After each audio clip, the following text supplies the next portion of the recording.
So we will be using the color panel here, and we're going to be playing with the RGB sliders. So be sure that that is selected and that show options is also ticked. In case all you're seeing is this bar, go here and click on show options and the entire thing will show up. So I want a color scheme for this character that's very bright and very saturated. So we're going to start with the headband. I want to give it a very bright blue. So I'm going to start by moving the red sliders here on the RGB to the left. Around 120 will do, and as you can see, I'm changing the color. And now to adjust it, I'm going to move the green slider a bit to the left too. I'm going to change the number to around 230. And I'm going to leave the third slider as it is. So there we have it. So now I'm going to select this shape, select this black stroke, and I'm going to click on this red slash to disable the stroke because I don't want this illustration to have any lines. So now I'm going to copy this color over to other shapes. So I'm going to select those shapes, click on the eyedropper, and click on the headband. There we go, perfect. As you can see, the stroke has disappeared too because the eyedropper also copies the properties of that shape. So now we're going to create another color. We're going to take this shape, for example, and I'm going to select the fill to activate it. And we're going for a magenta color or a very saturated pink color. So let's try. So I'm going to leave the red as it is on 255, and I'm going to move this one back to 130 approximately. And I'm also going to modify the blue a little bit, let's say around 200 will do. And there we have it, we have the second color which goes quite well with the first one we created. So now we're going to deactivate the stroke as well. And now I'm going to copy this color over to other shapes by using the eyedropper the same way as I did with the blue color. So there we have it, her entire outfit is now colored. Now we need to come up with colors for her hair and her skin tone. So let's start with the hair. I want her to have brown hair. Okay, so let's begin with her brown hair. We're going to move this slider to 90 approximately. Now I will take the blue slider and I will move it left quite a bit too to create a dark color. And finally I'm going to move the red one a bit too, let's say about 200 will do. Okay, perfect. There we have it. So naturally, now I'm going to deactivate the stroke for this shape, and I'm going to copy this color over to other elements like the other portion of her hair and her eyebrows too. Okay, so maybe I want this portion of her hair to be a bit darker to catch less light. So I'm going to move the sliders a bit to the left. So by moving the sliders to the left, you're creating a color that's darker, and if you move them to the right, you're adding light to this color, so have that in mind. Okay, so now I'm going to take care of the skin tone. I'm going to select the head and the neck at the same time, and I'm going to take the eyedropper and I'm going to copy the pink color over to these shapes. So this way I can start by using an existing color and modify it afterwards. This way all the colors will remain somehow related to each other. So as you can see, I'm dragging the sliders a bit to the left and playing around until I find that this skin tone is about right. I'm fine-tuning it, and I think there we go. I think this is about right. We have reached this peach tone. Now I'm going to select both eyes and I'm going to take away the fill. So it's only the strokes now. I'm going to fine-tune them now. I'm going to bring out the stroke weight to 3 points and give them a round cap. And now I'm going to take the eyedropper, and as you can see, if I just click without holding shift or anything, I'm going to copy everything, properties included, to this shape. But instead, if I hold shift while clicking, I'm only going to copy the color, not the properties. So I have this pink color in her eyes now, but I'm going to use it as a starting point. I'm going to tweak it a bit So again, I'm using an existing color as a starting point and playing around a bit with the sliders until I find that this feels right. So there is no right or wrong answer here, it's up to your personal taste. Now I'll select these ovals, this blush on her cheeks, and I'm going to take the eyedropper and copy this pink color. Okay, we'll leave it here for now. And for the smile, I'm going to just change the color of the stroke. So I'm going to enlarge it a bit, around 3 points I think will do. And I'm going to give it a slightly rounded corner by using the light corners. Now I'm going to take the eyedropper tool, hold shift, and click on any pink element.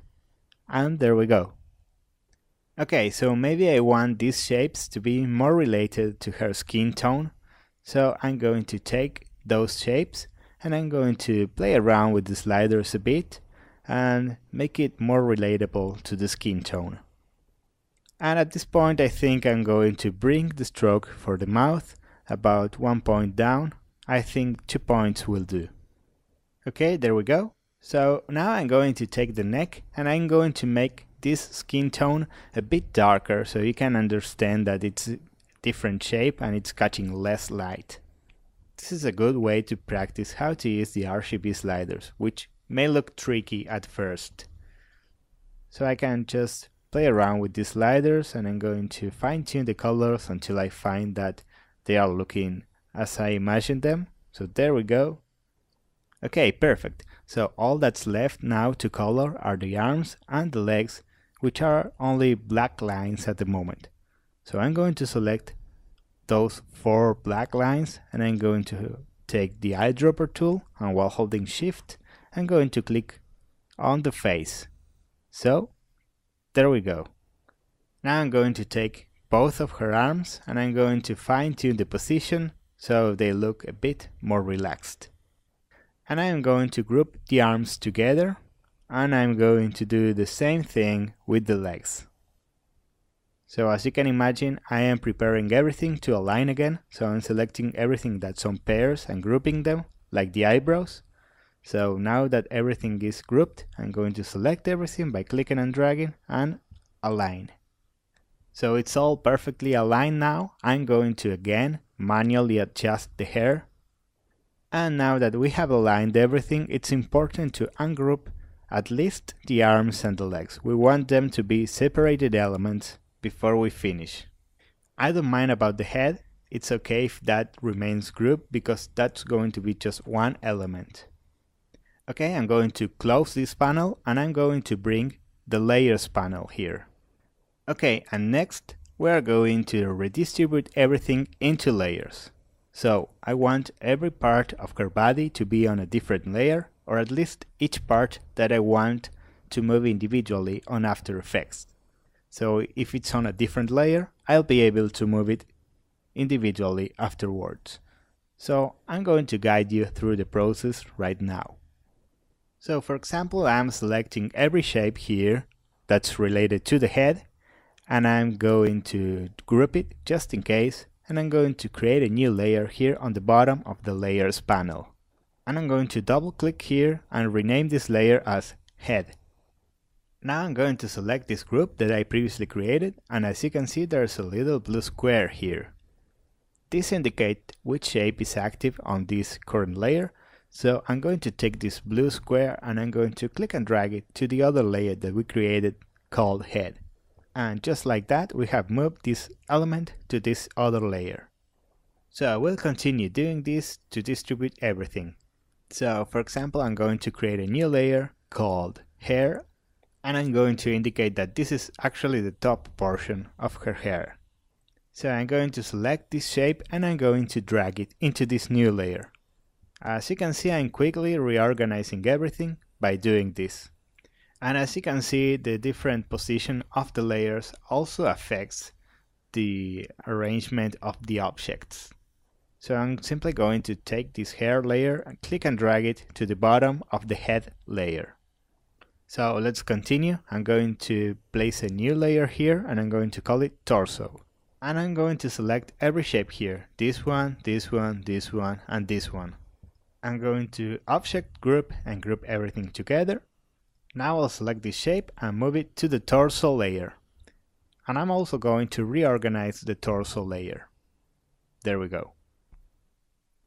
So far so good. So I'm going to select this skirt shape and I'm going to create a skirt layer. And naturally I'm going to click and drag on this little square to reorganize it.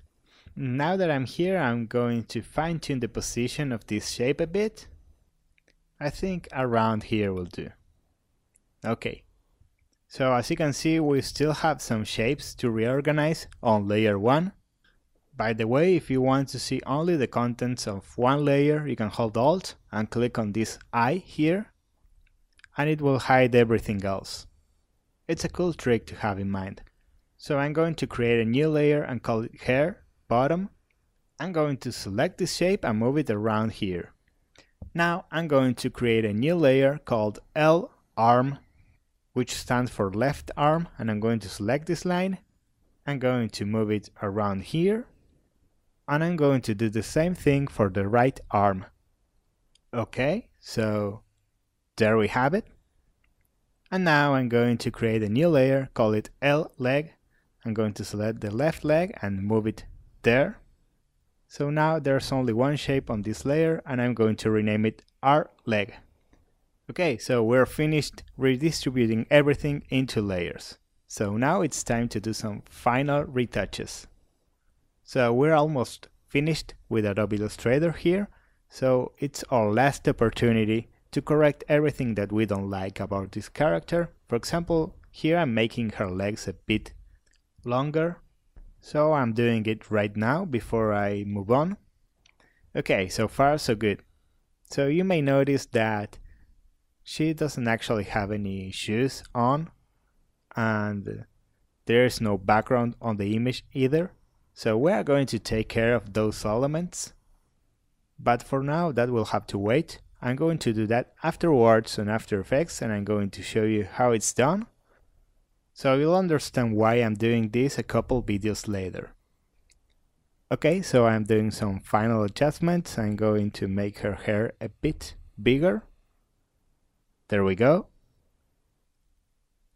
And the same thing goes for the headband. I'm going to make it a bit larger, and I'm also going to enlarge the top portion of her hair. So around here will do. So now I'm going to double click on the group of the head to enter isolation mode, and I'm going to take these shapes and make them just a tad smaller, just a tiny bit. So as you can see, all the changes I'm doing are completely optional and are up to personal taste, so feel free to do your own changes, or you can even leave it as it is if you like it. So always remember, this is your last opportunity to do any changes on the illustration. It will be very hard to change anything once we are on Adobe After Effects. So I think this illustration is looking quite good at the moment. But I'm still doing some minor changes, changing the proportions, exaggerating some shapes, and so on. I'm even going to redo this skirt shape. I'm going to do it a bit more rounded. So I'm going to, of course, delete the old one and leave the new one. Of course, this is entirely optional and this is according to my taste. Okay, so far so good. I think that this should be everything. By now, these are the final adjustments. She's ready to start having some movement. We're going to give life to this character. So stay with me on the next video. See you there.